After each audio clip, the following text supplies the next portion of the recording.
राह मुश्किल में दिखाने के लिए काफी है, हौसला मुझको चलाने के लिए काफी है। राह मुश्किल में दिखाने के लिए काफी है, हौसला मुझको चलाने के लिए काफी है। तेरी आवाज पे ये दौड़ के आई हुई भीड़ होश दुश्मन का उड़ाने के लिए काफी है। जोरदार तालियों से आपके हमारे लीडर अली जनाब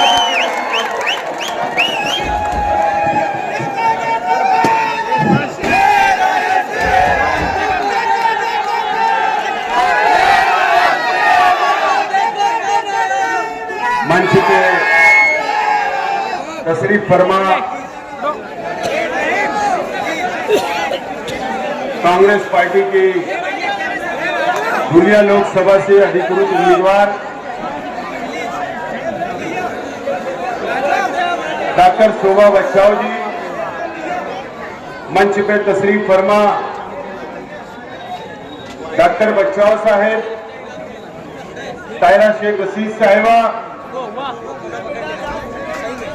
हाजी यूसुफ साहब और मंच पे तशरीफ फरमा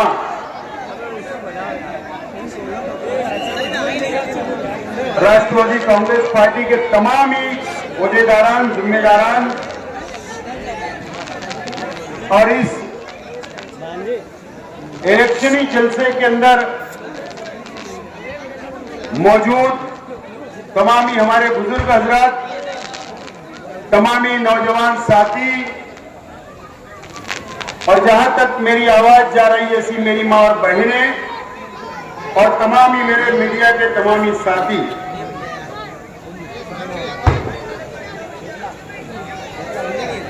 मैं राष्ट्रवादी कांग्रेस पार्टी की जानिब से और मालेगांव शहर की जानिब से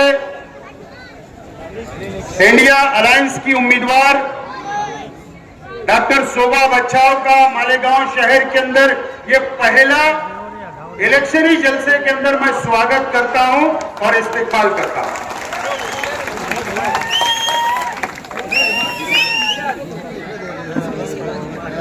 और आज के ये जलसे के अंदर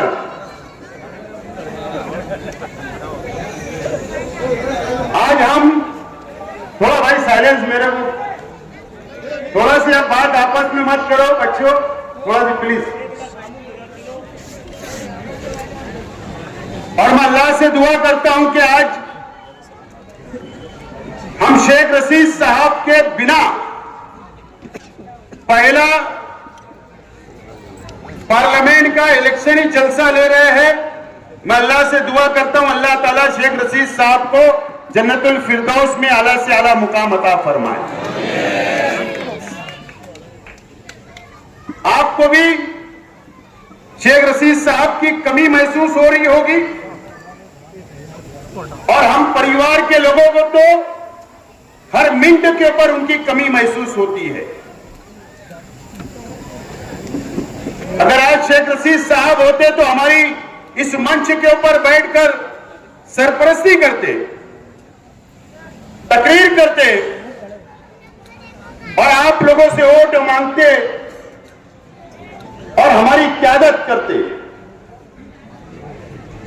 मैं सबसे पहले बात तमाम ही शेख रशीद साहब के चाहने वाले, शेख रशीद साहब के पुराने नए, हमारी मां और बहनें गुरुवार वार्ड की जो शेख रशीद साहब को बहुत मोहब्बत की आप लोगों ने, और पूरी शहर की आवाम से मैं अपील करता हूं कि शेख रशीद साहब थे तो वो हमारे परिवार की सरपरस्ती किया करते थे और आज शेख रशीद साहब नहीं है तो मैं आप लोगों से अपील करता हूं कि आप लोग मेरी और मेरे परिवार की सरपरस्ती करें और हमारा साथ देने का वादा करें।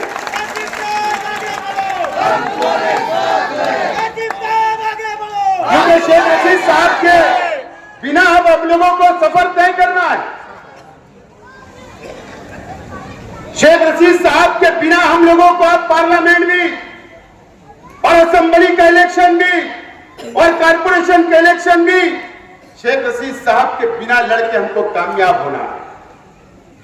शेख रशीद साहब ने अपने 40 साल सियासी जिंदगी में कई लोगों को कारपोरेटर बनाए, कई लोगों को ओहदे दिए, कई वर्करों को बनाने का काम किया, कई मां बहनों को बनाने का काम किया, कई गरीबों के सर के ऊपर हाथ रखा, कई नौजवानों का मुस्तकबिल बनाने का काम किया और ये शहर का विकास और डेवलप करने का काम शेख रशीद साहब ने किया। आज उनके विचार को आगे ले जाना है और वो भी शेख रशीद साहब के बिना हम लोगों का सफर तय करना है। ये शेख आसिफ अकेला सफर तय नहीं कर सकता, मेरा परिवार ये सफर अकेला तय नहीं कर सकता। पार्लियामेंट का इलेक्शन हम अकेले नहीं जीत सकते, असेंबली का इलेक्शन हम अकेले नहीं जीत सकते, हम कारपोरेशन का इलेक्शन अकेले नहीं जीत सकते। आप लोगों का साथ जैसा शेख रशीद साहब के साथ रहा वैसे हमारे और हमारे परिवार के साथ मैं मानता हूं और मुझे उम्मीद है कि आप लोग शेख रशीद साहब कभी न कभी आपके काम आए होंगे और जरूर मुझे उम्मीद है कि आप लोग हमारा साथ दोगे। दोस्तों, ये पार्लियामेंट का इलेक्शन है। मैंने कहा कि जो उम्मीदवार हमारे थे कि शहर के मुकामी लोगों का भी समाचार लेना है, लेकिन मैं आखिर में लूंगा। आज हमारा मुकाबला भारतीय जनता पार्टी से, एक तरफ इंडिया अलायंस और दूसरी तरफ एनडीए अलायंस। एक तरफ कांग्रेस के नेतृत्व में इंडिया अलायंस बना, गठबंधन बना और एक तरफ नरेंद्र मोदी की क़यादत में एनडीए तैयार हुआ, एनडीए गठबंधन बना है।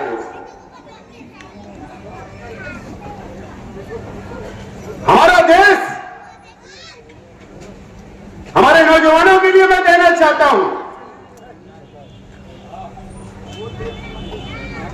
हमारे बुजुर्ग तो जानते हैं, जो तारीख पढ़ते हैं देश की वो जानते हैं। हमारा देश 47 के अंदर हिंदुस्तान आजाद हुआ, उसके बाद हमारा संविधान लिखा गया। संविधान डॉक्टर बाबा साहेब अम्बेडकर ने इस देश के हर मजहब को रहने वाले, हर धर्म के लोगों के लिए इंसाफ करने का काम किया, आजादी देने का काम किया। हर समाज, हर धर्म इस मुल्क के अंदर अपने अपने मजहब से रह सकता है, उसको कोई रोक नहीं सकता।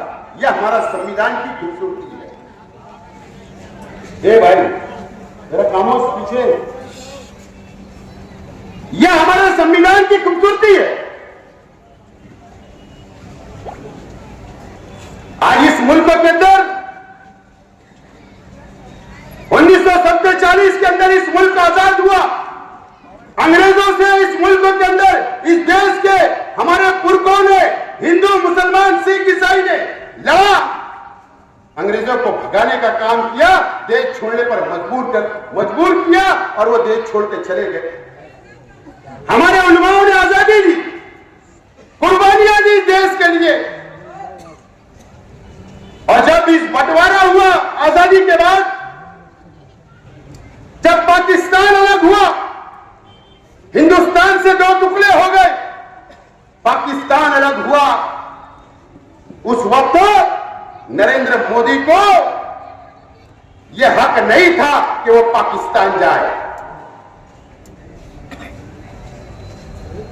मोहन भागवत को यह हक नहीं था कि वो पाकिस्तान जाए। आरएसएस के कोई लोगों को हक नहीं था। अगर हक था तो इस देश के मुसलमानों को हक था कि वो देश के साथ चले जाते, पाकिस्तान के साथ चले जाते। लेकिन इस देश के मुसलमानों ने यह तय किया, हमारे उलमाओं ने यह तय किया, मौलाना अबुल कलाम आजाद ने दिल्ली की जामा मस्जिद की सीढ़ियों से मुसलमान रुक जाओ और उनके बोलने के ऊपर लाखों नहीं करोड़ों मुसलमान इस देश के अंदर रहना हमने पसंद किया। हमें इस मिट्टी से प्यार है, इस देश की कुर्बानी जो हमें दी प्यार है, या आरएसएस वालों को प्यार नहीं है। हमें देशद्रोही बोलते हो, सिर्फ वो जातिवाद करके वोट हासिल करने के लिए हम पर इल्जाम लगाते हो। अरे देशद्रोही तो साध्वी प्रज्ञा सिंह ठाकुर थी जिसने मालेगांव के अंदर ब्लास्ट किया। देशद्रोही तो कर्नल पुरोहित था जिसने मालेगांव के अंदर बम ब्लास्ट किया, वो मास्टरमाइंड था। देशद्रोही तो असीमानंद था जिसने कबूल किया। ये किसके लोग थे? ये कांग्रेस के लोग नहीं थे। और देशद्रोही जो करता है, जो देश से गद्दारी करता है, वो कोई भी समाज, कोई भी धर्म का हो, उसको कोई जात और धर्म नहीं होती। देश के गद्दार तो तुम्हारी तंजीमें हैं, उनके जिम्मेदार है, हम नहीं। हमने देश से प्यार किया है और प्यार करते रहेंगे। कांग्रेस की हुकूमत थी 14 तक, उस वक्त भी यूपीए सरकार थी, उसमें शरद पवार साहब और कई पार्टियां, लालू जी, मुलायम सिंह जी, कई पार्टियां थी। जब तक तो हम सुरक्षित थे, हमारी हिफाजत होती थी, हमारी शरीयत की हिफाजत होती थी। उसके बाद मोदी जी, आज अगर इस देश के अंदर तुम्हारे उल्टी गिनती इस इलेक्शन के अंदर जो शुरू हुई है, तो इस देश के हिंदू, मुस्लिम, सिख, ईसाई ने आपका चेहरा, जो आपके चेहरे से नकाब उतारा और जो तुमने बांटने का काम किया, इसके लिए आज आपको ये तकलीफ का सामना करना पड़ रहा है इस मुल्क के अंदर, और दर दर भटकना पड़ रहा है।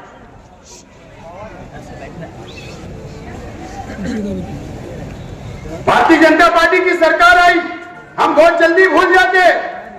मेरी मां बहन इधर गलियों के अंदर सुन रही होगी, याद करो वो दिन जब ये भारतीय जनता पार्टी की सरकार ने ट्रिपल तलाक का बिल लाया, हमारी शरीयत के अंदर मुदाखलत करने का काम किया। क्या इस देश का मुसलमान या अल्पसंख्यक क्या टैक्स नहीं भरता है क्या? अगर हुकूमतें चलती है, चाहे वो ग्राम पंचायत हो, कारपोरेशन हो, महाराष्ट्र की हुकूमत है, केंद्र की सरकार हो, तो इस देश के नागरिक, इस देश की जनता के पैसे से चलती है। जो हम टैक्स अदा करते हैं उसमें मुसलमान भी शामिल है। आपने एनआरसी लगा दिया, आपने CAA लगा दिया। अब हमको साबित करना पड़ेगा कि हम ये देश के रहवासी है या नहीं, इस देश के नागरिक है या नहीं, हमको सबूत देना पड़ेगा। इस देश के मुसलमानों ने यहां रहना पसंद किया, इस मिट्टी से प्यार किया, इस देश से प्यार किया, इस देश के लिए कुर्बानियां दी। आप ऐसा कानून लाते हो कि अब हमको साबित करना पड़ेगा कि हम इस देश के रहवासी है या नहीं। आपको इसका जवाब 20 तारीख को मिलेगा। 20 तारीख को जवाब देना पड़ेगा। हम सब लोगों को मिलकर, हिंदू, मुस्लिम, सिख, ईसाई, हमारे दलित भाई, आदिवासी भाई, हम सेकुलर संविधान को मानते, इस देश के संविधान को मानते, हम हिंदू मुस्लिम भाईचारा को मानने वाले ये शहर है, और हमको हमारी जिम्मेदारी ज्यादा है कि हम सब लोगों को मिलकर काम करना है। सुबह ताई बच्चा हो साहिबा, कांग्रेस का पंजा निशान है, मेरी पार्टी का तुतारी निशान है। न तो आप वहां तुतारी ढूंढोगे तो वो नहीं मिलेगी वहां, क्योंकि उम्मीदवार कांग्रेस पार्टी को यह सीट दी गई है, तो उनका निशान पंजा है। आपको 20 तारीख को उनको वोट देना है। मैं भी उम्मीदवार था, लेकिन हमारा पहला लक्ष्य, पहला मिशन भारतीय जनता पार्टी को सरकार से बेदखल करना है।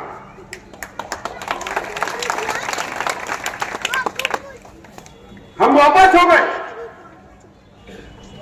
मौलाना इमरान साहब ने भी ख्वाहिश जाहिर की, लेकिन एक मजहबी आदमी है, हमने हिमायत का ऐलान किया था कि मौलाना लड़ेंगे, हम आपके साथ हैं। मौलाना वापिस हो गए, हमने ताई का पाठिंबा दिया, मौलाना ने आशीर्वाद दिया। हमारा पहला मकसद, हमारा पहला मिशन भारतीय जनता पार्टी को बाहर निकालकर फेंकना है। हम हमारी आपस की लड़ाई और कभी मौके से उम्मीदवार होगी, लेकिन आज वो वक्त नहीं है। ये शहर के अंदर आप भी सोच लेंगे अजीब वो गरीब सियासत चल रही है कि नहीं? लेकिन आज मुझे थोड़ा सी बंधन है, न तो समाचार तो बहुत अच्छा ले सकता हूं, बंधन है, इसके लिए मैं बहरहाल बोलना भी तो जरूरी है, क्योंकि वो छोड़ेंगे क्या अपने को? उनके जलसे में छोड़ेंगे तो अपने को क्यों छोड़ने का? नहीं छोड़ेंगे।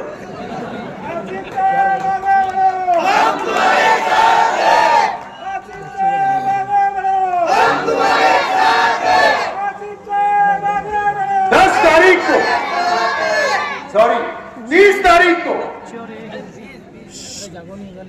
यह शहर के अंदर कौन सा लीडर मालेगांव शहर में नहीं था?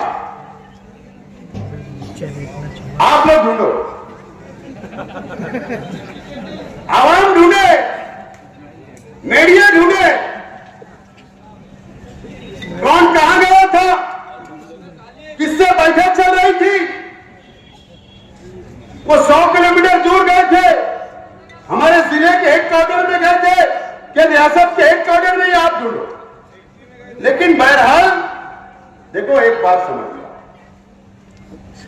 मैंने पार्टी ऑफिस के जलसे के अंदर कहा था, मीटिंग के अंदर, कि कुछ तो खिचड़ी पक रही है, वो हरे कलर की है या कौन से कलर की मुझे नहीं पता। कभी कभी सियासत के अंदर और हमारे मुफाद के अंदर कौम के लिए, देश के लिए, सेकुलरिज्म के लिए सियासी वार करना पड़ता है तकरीर के जरिए। सिर्फ मेरे एक जुमला कि खिचड़ी पक रही है, वो चूल्हा ही बुझ गया, पता है ना आपको? वो चूल्हा ही बुझ गया, पानी डाल दिया गया कि अगर ढक्कन खुला और उसका कलर समझ में आ गया तो यह शहर कभी माफ नहीं करेगा, कभी माफ नहीं करेगा। इन्होंने अपनी मुंडी की तरह अवर के रख लिए, चूल्हा बुझा दिए और खामोशी से अब हम ऐलान करेंगे। बाकी अभी ऐलान ना जाने कौन से बैनर पे करते, मुझे ज्यादा नहीं बोलना है, लेकिन कुछ लोग धुलिया से लेकर यहां तक इतना कारपोरेटर, इतने ये उतने ये। मैंने आजकल सुना कि शाइनिंग 4-5 दिन की जो हाव भाव और शाइनिंग थी ना, शाइनिंग ही उतर गई। आज की रिपोर्ट है मेरे पास, बिस्सी उठने वाली थी, वो कैंसिल हो, वो बिस्सी वाला ही भाग के लेके मारा। तो चेहरे की रौनक, चेहरे की खूबसूरती, लाली पाउडर सब उतर गया, सब उतर गया। और हाजी यूसुफ साहब, मैं आपको बोलता हूं कि अल्लाह का करम है, शेख रशीद साहब ने जो ये हरा भरा करके गया, जो इनसे मोहब्बत की, अल्लाह का करम है कि हमने आज हमारे बलबूते के ऊपर हमने आज ये जलसा लिया है, हमारे बलबूते के ऊपर, ये वर्करों के बलबूते के ऊपर, ये शहर के आवाम के बलबूते के ऊपर। तो मेरा चैलेंज है कि इंडिया अलायंस के लोगों ने भी अपने बल पर लेना, बाहर के लीडर के भरोसे जलसा नहीं, बाहर के लीडरों के भरोसे नहीं। फला आएगा तो हम गद्दी लगेंगी। अरे वो बंदर भी मदारी आता ना तो भी लोग जमा हो जाते हैं। तो ये सब होना चाहिए, दूध का पानी होना चाहिए। किसी को असेंबली लेना है, किसी को मेयर बनना है, सब बनिए। ये आजाद हिंदुस्तान है, सबको अधिकार है। सबको मैं दावत देता हूं, सब बनिए। लेकिन आज तमाम ही लोगों को, खास तौर पर गुरुवार वार्ड की आवाम को, शहर के शेख रशीद साहब के चाहने वालों को, मेरे चाहने वालों को, पार्टी के चाहने वालों को मैं कुछ बातें बोलना चाहता हूं। शेख रशीद साहब का इंतकाल हुआ, कितने महीने हुए? 5 महीने। कल 5 महीना हो जाएगा, बराबर ना? 5 महीने के अंदर इस शहर के अंदर कौन कौन सी साजिश रची गई, यह आप लोगों को नहीं पता होगा। आपने अखबार में पढ़ा होगा। और शेख आसिफ कभी झूठ नहीं बोलता। मैं जाहिल जरूर हूं, आलिम नहीं हूं, लेकिन अल्लाह का खौफ है, जब भी बोलता हूं सच बोलता हूं।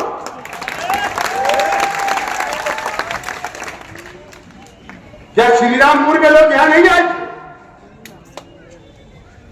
किसके लिए आए थे?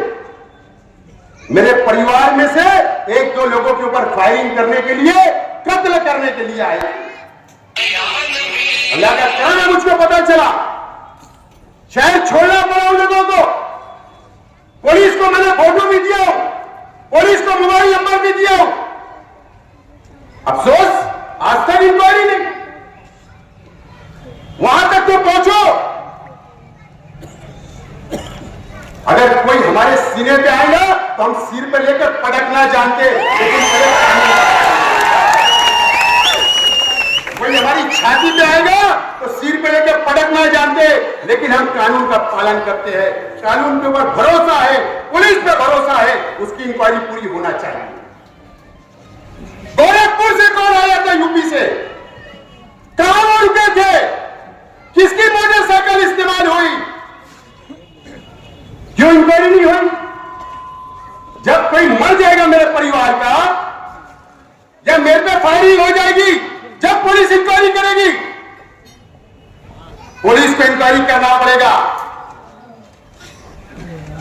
पुलिस तो बहुत मोबाइल ट्रेस निकालती है, मैं तनकीद नहीं कर रहा हूं, लेकिन आपको संजीदगी से सोचना पड़ेगा। कौन उनको पैसा बुला रहा था? कौन उनको घर दे रहा था रहने के लिए? कौन मोटरसाइकिल दे रहा था? कौन हमारे घर की, हमारी ऑफिसों की चौकसी करवा रहा था, निगरानी करवा रहा था? उसकी इंक्वायरी होना चाहिए। ये आज 5 महीने के अंदर ये सुनना पड़ रहा। अभी 1 हफ्ता पहले एक जगह मीटिंग हुई। अबे असेंबली लड़ो, पार्लियामेंट लड़ो, कुछ भी लड़ो, मर्द जैसा लड़ो। मर्द जैसा जैसा हम उतरते हैं और लड़ते हैं, हारते हैं, जीतते हैं, लेकिन छोड़ के मैदान कभी भागते नहीं है, आपके साथ खड़े रहते। मीटिंग हुई, ठीक है, मुबारक हो, लड़ना चाहिए, सबको अधिकार है। मेरे परिवार से पिछले हफ्ते एक बच्चे से मीनारा होटल के पास कुछ तक किसी की हो गई, उसको फोन करके बोला जा रहा ये काय को कंप्रोमाइज किया। बोले शेख खलील भी मर गया, शेख खलील भी मर गया, शेख रशीद भी मर गया। बोले अब इनको घेर लो। शेर का शिकार कभी कुत्ते नहीं करते। शेर का शिकार कभी कुत्ते नहीं करते। और शेख रशीद साहब ने वैसा बना के गए कि 25-30 लड़के हर साल एक भी शहीद हुआ तो 25 साल सियासत करेंगे अगर आपका साथ रहा। अरे घेर लो, बकरी के बच्चे हम घेर लो। शेख रशीद साहब जब मूंछ पे हाथ रखते थे तो 10 टाइम लोग सोचते थे हमने वो रास्ता छोड़ दिया। क्या बात है?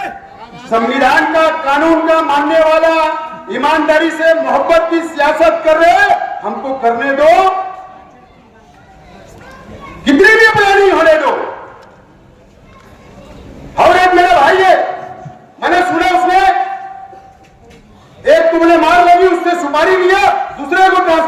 दिया। बोले क्या? बोले ईद बाद अकील का काम। अबे अकील का काम? अरे बकरी के बच्चे सब होते।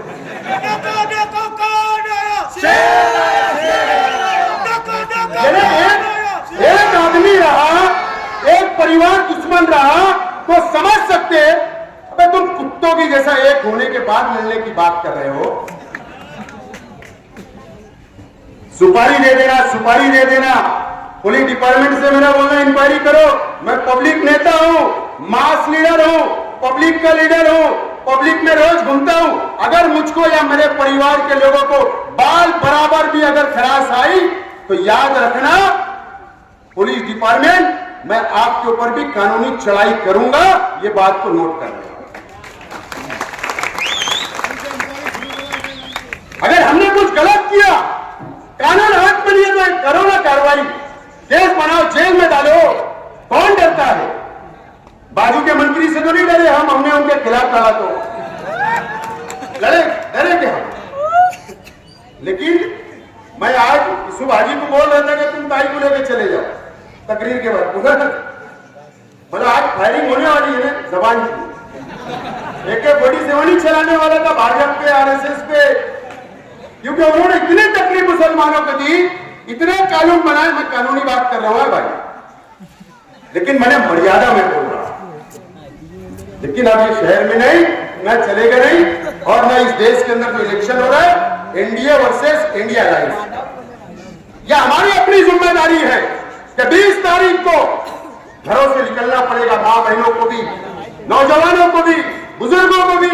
आपके घर रिक्शा आए ना आए, वर्कर आए ना आए, अगर आपके पास स्लिप नहीं पहुंची तो 2 दिन पहले हासिल करो और अपने पोलिंग बूथ के ऊपर जाकर कांग्रेस के पंजा निशान पर हमको वोट देना है और इंडिया अलायंस को सत्ता पे बैठाना है, ताकि काले कानून जो हमारे खिलाफ बने वो काले कानून खत्म हो जाए।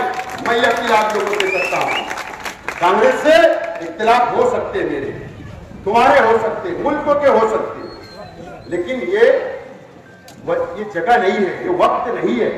पहला नंबर, बीजेपी हमारा दुश्मन है, उसके अलावा हमारा कोई दुश्मन नहीं है, सब हमारे भाई भाई है। हम अलायंस में देखो कितने लोग की तस्वीर लगी है, सोनिया जी, ममता जी, येचुरी जी, जयंत पाटिल जी, केजरीवाल जी, उद्धव ठाकरे जी, स्टैलिन जी, राहुल जी, अखिलेश जी, तेजस्वी यादव, कितने लोग हमारे साथ है। ये अलायंस अगर जीत जाएगा तो हम सुरक्षित रहेंगे, काले कानून नहीं बनेंगे, हम आजादी से जी सकते हैं। और इंशाअल्लाह मुझे उम्मीद है कि हम सब मिलकर, हिंदू मुस्लिम सिख ईसाई मिलकर ये भाजपा का खात्मा करेंगे और 4 जून को जब नतीजे आएंगे तो इंडिया अलायंस की हुकूमत बनेगी। मैं आपसे अपील करता हूं 20 मई को वोट देने के लिए निकलना है। बहुत बहुत शुक्रिया, खुदा हाफिज। मुझसे